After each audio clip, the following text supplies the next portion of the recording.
ಇವತ್ತು ಬನ್ನಿಕುಪ್ಪೆನಲ್ಲಿ ವೇದ ಗುರುಕುಲಕ್ಕೆ ಇವತ್ತು ಶಂಕುಸ್ಥಾಪನೆಯನ್ನ ನಮ್ಮ ಕೇಂದ್ರದ ವಿತ್ತ ಸಚಿವರಾದಂಥ ಶ್ರೀಮತಿ ನಿರ್ಮಲಾ ಸೀತಾರಾಮನ್ ಅವರು ಶಂಕುಸ್ಥಾಪನೆ ಅಂದರೆ ಭೂಮಿ ಪೂಜೆ ಮಾಡಿದ್ದಾರೆ.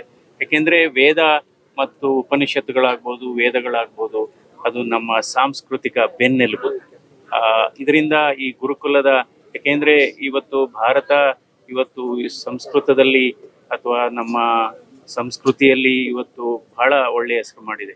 ಇವತ್ತು ಇಡೀ ವಿಶ್ವಕ್ಕೆ ಯೋಗವನ್ನ ಕೊಟ್ಟಂತ ಒಂದು ದೇಶ ಆಯುರ್ವೇದ ಮತ್ತು ಆಯುರ್ವೇದ. ಸೊ ಅದರಿಂದ ನಮ್ಮ ಗುರುಕುಲ ಪದ್ಧತಿ ಏನಿದೆ ಇದರಲ್ಲಿ ಒಂದು ಶಿಸ್ತುಬದ್ಧ ಒಂದು ಶಿಕ್ಷಣ ಸಿಗುತ್ತೆ ಅವ್ರಿಗೆ ಇಡೀ. ಯಾಕೆಂದ್ರೆ ಇವತ್ತು ನೋಡ್ಬೋದು ನಾವು ಬದುಕನ್ನ ಯಾವ ರೀತಿ ಮಾಡಬೇಕು, ಇವತ್ತು ಒತ್ತಡದಲ್ಲಿ ನಾವೆಲ್ಲ ಕೆಲಸ ಮಾಡ್ತಾ ಇದ್ದೇವೆ. ನಂತರ ಇವತ್ತು ಜಗತ್ತು ತಂತ್ರಜ್ಞಾನದ ಮಡಲಲ್ಲಿ ಮುಳುಗೋಗ್ತಾ ಇದೆ. ಇಂಥ ಸಂದರ್ಭದಲ್ಲಿ ಗುರುಕುಲದ ಸಂಸ್ಕೃತಿಯನ್ನ ಉಳಿಸ್ಕೊಂಬರೋದು ಇದು ಎಲ್ಲರ ಆದ್ಯ ಕರ್ತವ್ಯ. ಸೊ ಇದರಿಂದ ನಮ್ಮ ಸಂಸ್ಕೃತಿ ಜೊತೆಗೆ ಸಂಸ್ಕಾರ ಬೆಳೆಯುತ್ತೆ. ಸೊ ಕಲ್ಚರ್ ಬೆಳೆಯುತ್ತೆ. So it promotes culture and also it restores the legacy of our ancient culture.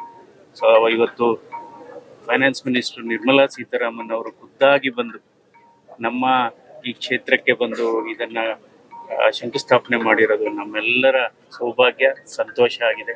So ಇದರಿಂದ ಈ ಗುರುಕುಲ ಇನ್ನೂ ಚೆನ್ನಾಗಿ ಬೆಳೆದು ಹೆಚ್ಚು ಈ ಸಂಸ್ಕಾರ ಮತ್ತು ಸಂಸ್ಕೃತಿಯನ್ನ ಎಲ್ಲರಿಗೂ ಹಂಚಲಿ ಅಂತ ನಾನು ಹಾರೈಸ್ತೇನೆ. ಕರುನಾಡು ಟೈಮ್ಸ್ ಚಾನೆಲ್ನಲ್ಲಿ ಸುದ್ದಿ ಮತ್ತು ಜಾಹೀರಾತು ನೀಡಲು ಈ ನಂಬರ್ಗೆ ಕರೆ ಮಾಡಿ.